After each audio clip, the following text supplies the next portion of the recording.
Ask HN. Most interesting tech you built for just yourself. Maybe you've created your own program for wearables that shows the definition of a word when you highlight it IRL. Or you've built a personal calendar app for your family to display on a monitor in the kitchen. Whatever it is, I'd love to hear it. My Mill is 93, and the only tech she can really deal with is turning on the radio and TV and changing channels. She is fond of music from old classics, from the 60s and earlier. So I hooked up a Raspberry Pi with an FM transmitter and created her own private radio station. She tells me what songs she likes, and I create different playlists that get broadcast on her station. It preserves the surprise element of radio, and there is nothing in there she doesn't like. The tiny FM transmitter is surprisingly powerful. Her neighbors of similar vintage are very happy too, so their requests have also started coming in. Edit. I wanted to add that I am the UI. She doesn't get to choose the playlist. To make my life easier, I just created different playlists for different times of the day. Calm spiritual slower numbers in the early and late hours. Peppy during the late morning and evening, etc. Op seems from India, and as far as I know it's illegal to transmit on FM frequencies without a license. I understand it might be low-powered, but there's a chance of police coming knocking on the door. What's worse is it might interfere with emergency services. There is a reason we have Spectrum licenses. Very cool. Do you connect it to Spotify or to an MP3 collection? What transmitter did you use? I forget. But just search for Kit FM transmitter. I'd fully intended to build a proper transmitter, and was keenly disappointed that you could just buy a cheap single chip board. Nowadays you don't even need that. You can turn the RAW itself into an FM transmitter. Search how to FM broadcast on Raspberry Pi. Would love to see a blog about this setup. I, not old, always want to dump much of my music and simply want to listen whatever is next, and miss it if I don't listen, just like radio. I built myself an automated hydroponic grow tent. It measures and corrects electrical conductivity, oxidation reduction potential, temperature of the air and water level and humidity. It also automates pumps, lights, and fans. I know people normally advise against this. None of it is particularly sophisticated, but I'm really proud of it. I initially used a deep water culture and later moved on to the nutrient film technique.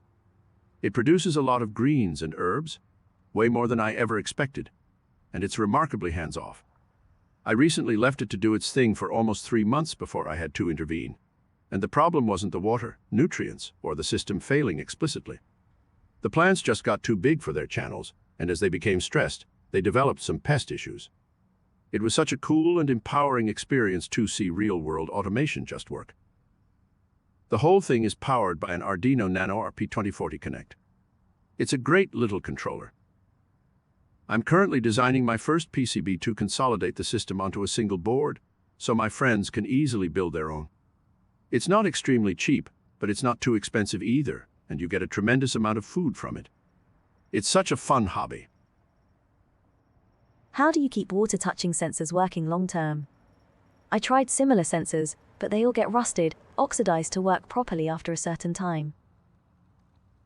Not up, but one of the tricks is to activate the sensors only when measuring, so there's no constant DC applied to the sensor wires pads once you have that. Reduce measurement frequency, so to minimize the time when voltage is applied to the sensors, for example once every hour from moisture is sufficient, and 1 sec isn't really going to help much. My townhome complex had one of those call boxes at the front gate. When DoorDash, FedEx, the cleaners, the in-laws etc. arrived, they would have to call me from the call box, and I'd have to answer it and listen to garbled audio to figure out who it was and press 9 to open the gate. It was kind of a pain, so I made a Twilio app to answer calls from the call box. I set up custom entry codes that I could hand out to anyone. Everyone got their own code, and it would text me whenever someone used a code, so I'd instantly know who was coming. The text conversation was my time-stamped access log. I also put time constraints on some codes, so e.g. DoorDash couldn't open the gate in the middle of the night. Or I could set up a temporary access code for a party, and I rotated codes too, with text notifications if an outdated code was used. I thought about making a paid app out of it, but it just didn't seem worthwhile.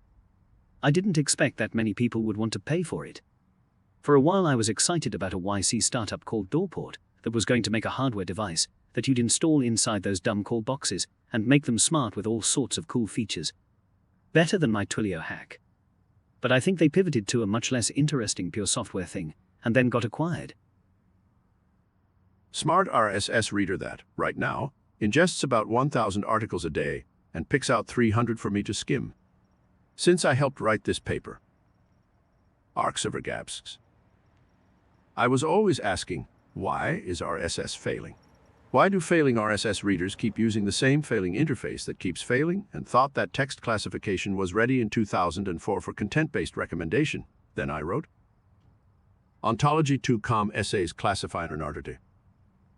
A few years ago, after Twitter went south, I felt like I had to do something, so I did.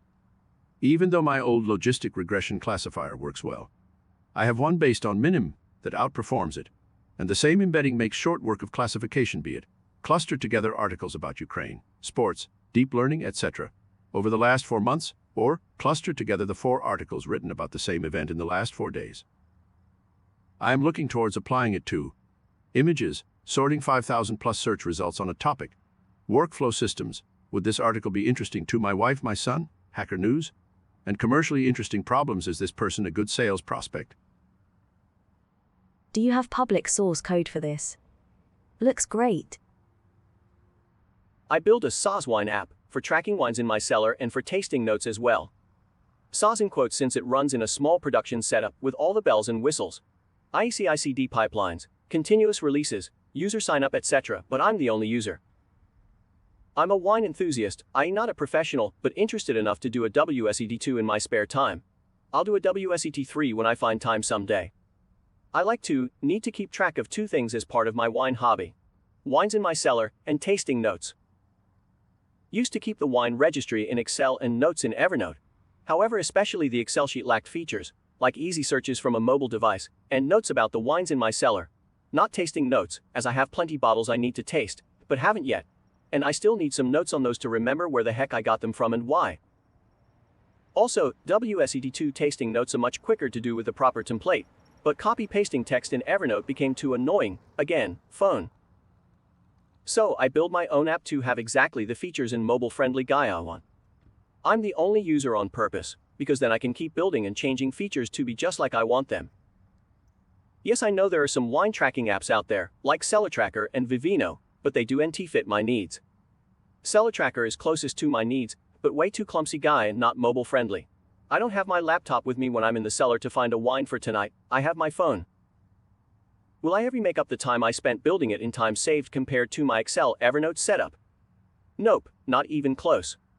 But it was a fun side project, and I like fiddling with the hosting ops part. I suppose this counts. Although not that interesting. I have one of those AC units in my apartment that sits on the floor with an outlet tube terminating at a window to pipe out hot air.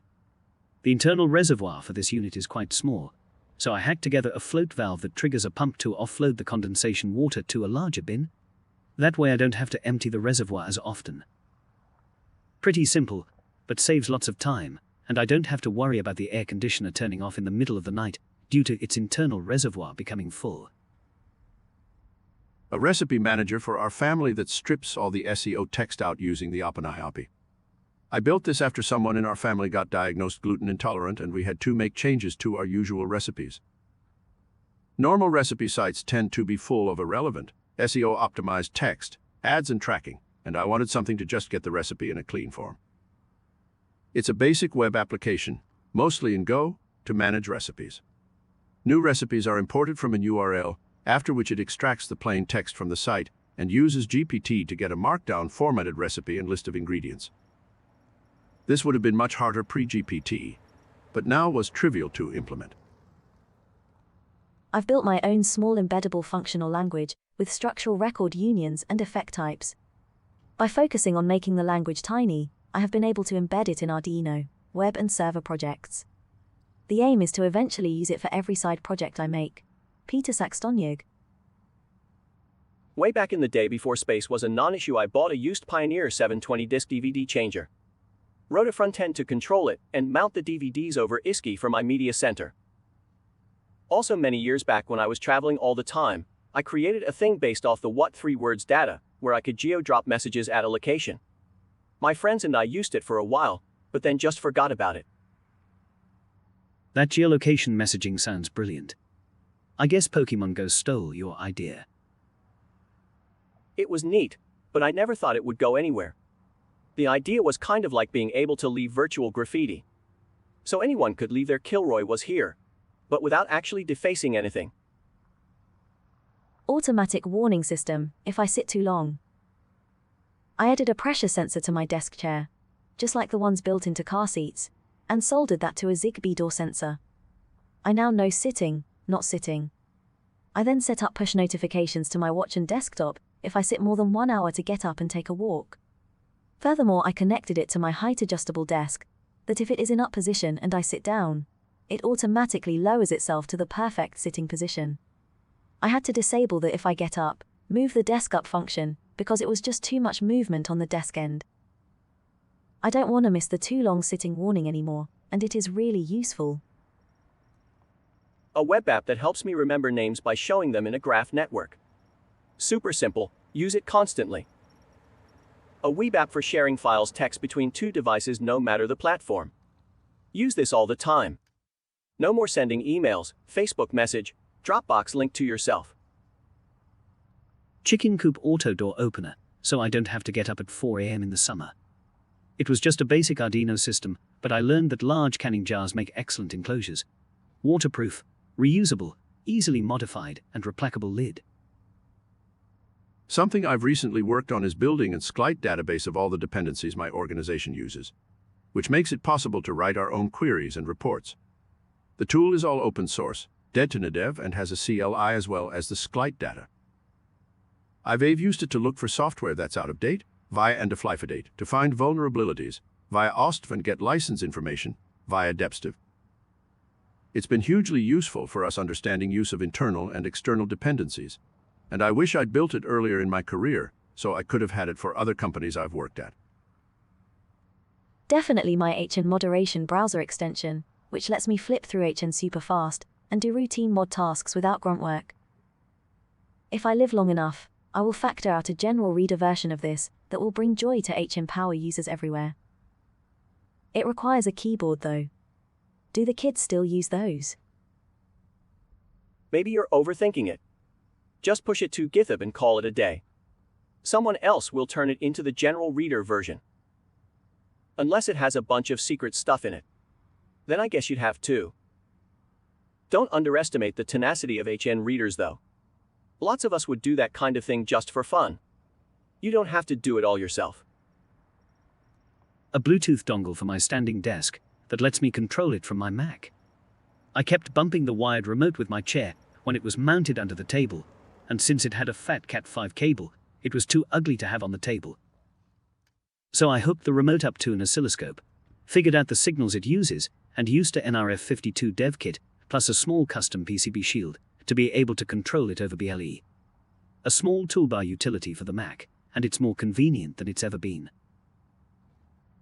A custom DIY smart monocle from off-the-shelf parts, 3D printing and custom electronics, 1080p60HD 811HRS of battery life on a belt clip battery plus computer combo, has Wi-Fi and LTE cellular, can run ML models on device. 1/3 the weight of upcoming Apple or VR glasses, and 1/6 the cost. Just having it working has increased my efficiency a ton without obstructing vision or requiring me to look at secondary monitors or phone. Working on replacing my wireless keyboard and trackpad with some gloves, so I can use it while on hikes or just generally outside. Then gonna integrate some customer and MLGPT. Care to share more details on how you're achieving that? Hyperscript.org. I wanted to have a scripting language that was inspired by Xdoc for some light front-end work alongside HTMX.